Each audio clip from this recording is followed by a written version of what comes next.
Assalamualaikum warahmatullahi wabarakatuh. Halo, perkenalkan nama saya Silvadia Maharani Rahman dengan NPM 202122086 dari kelas C jurusan Pendidikan Bahasa Inggris angkatan 2020 di Universitas Siliwangi. Di sini saya akan memaparkan beberapa contoh pengamalan atau pengimplementasian dari nilai-nilai Pancasila.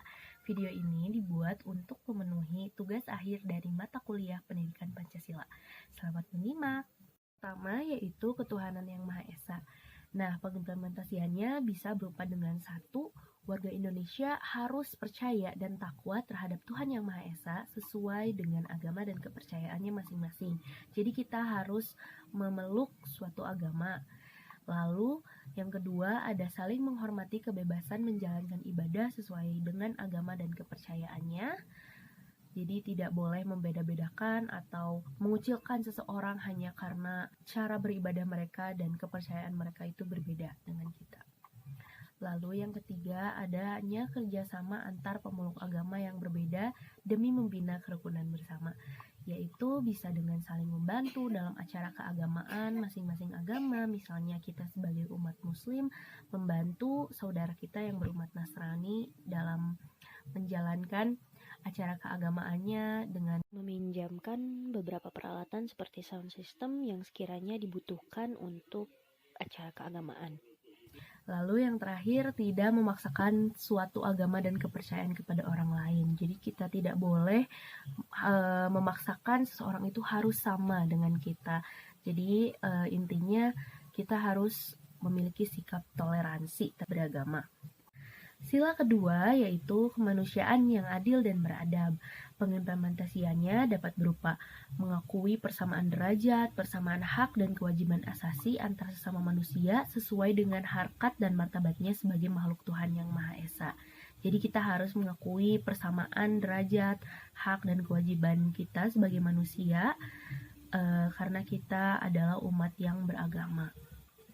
Lalu yang kedua ada mengembangkan sikap tenggang rasa dan membantu sesama.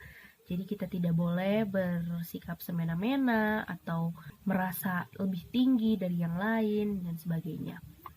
Lalu yang ketiga, tidak membeda-bedakan manusia berdasarkan ras, agama, etnik, atau golongan apapun. Jadi kita tidak boleh membeda-bedakan seseorang hanya karena mereka berbeda dengan kita. Kita harus memperlakukan semua orang sama. Yang terakhir, dalam kondisi pandemi ini, mematuhi protokol kesehatan juga merupakan sikap kemanusiaan dan salah satu contoh pengimplementasian dari Pancasila, karena kita menjaga dan melindungi keluarga kita, bahkan saudara sebangsa kita dari virus COVID-19 ini. Sila ketiga yaitu Persatuan Indonesia. Nah, pengimplementasiannya itu dengan ikut bergotong royong atau bekerja sama dalam hal apapun yang dapat mempererat persatuan. Misalnya kita ikut gotong royong dalam kerja bakti desa dan lainnya. Selanjutnya, bangga dan cinta tanah air. Contohnya seperti kita merasa bangga bahwa kita berbahasa Indonesia, kita bangga akan kekayaan alam yang ada di negara kita juga bangga akan banyaknya budaya yang beragam di negara kita, karena itu merupakan ciri khas dari negara kita sendiri dan yang mempersatukan kita sebagai bangsa Indonesia. Lalu ada rela berkorban demi kepentingan bersama. Contohnya pada saat masa pandemi ini, kita harus rela menahan diri untuk pergi keluar demi menjaga diri kita sendiri dan orang lain dari paparan virus COVID-19 ini. Jadi kita meminggirkan emosi atau keinginan kita pribadi demi kepentingan bersama. Lalu ada sila keempat yaitu kerakyatan yang dipimpin oleh hikmat kebijaksanaan dalam permusyawaratan perwakilan. Contoh pengimplementasiannya yaitu 1. Mengutamakan musyawarah saat hendak mengambil keputusan. Yang kedua, tidak memaksakan kehendak kepada orang lain. Contohnya dengan memaksakan pendapat kita kepada orang lain. Dan kita tidak boleh seperti itu dan harus menghormati keputusan orang lain. Yang ketiga, ada menerima keputusan akhir dari musyawarah karena merupakan keputusan bersama yang juga harus dapat dipertanggungjawabkan oleh bersama. Karena kita sudah bermusyawarah, kita sudah berdiskusi bersama, mengeluarkan pendapat, mendengarkan pendapat orang lain, maka tentunya keputusan akhir dari musyawarah itu semuanya harus kita sepakati karena itu merupakan pilihan bersama. Sila terakhir atau sila kelima yaitu keadilan sosial bagi seluruh rakyat Indonesia. Contoh pengimplementasiannya yaitu dengan pertama kita harus bersikap adil terhadap sesama. Jadi kita tidak boleh membeda-bedakan seseorang dalam perlakuan, dalam cara bicara, dan lain sebagainya. Kita harus bersikap adil. Yang kedua yaitu tidak melakukan perbuatan yang merugikan banyak orang.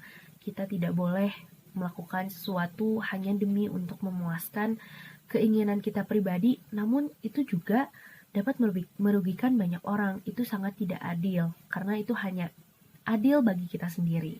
Yang ketiga, menghargai hasil karya orang lain. Yang keempat, menjauhi sikap membeda-bedakan. Seperti yang saya sebutkan tadi, kita tidak boleh membeda-bedakan seseorang dari perlakuan kita, apalagi pada saat memutuskan sesuatu untuk seseorang. Kita harus berlaku adil.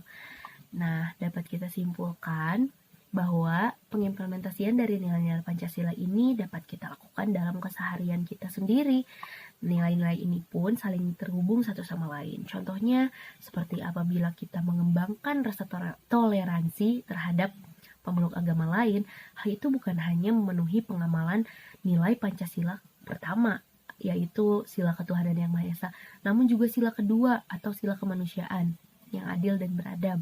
Karena sikap toleransi itu kita tidak hanya menghargai agama lain, namun juga menjadi manusia yang berakhlak baik dengan tidak mengusik orang lain yang memiliki perbedaan dengan kita sendiri. Nah, sekian beberapa poin yang dapat saya sampaikan. Terima kasih sudah menonton video ini. Wassalamualaikum warahmatullahi wabarakatuh.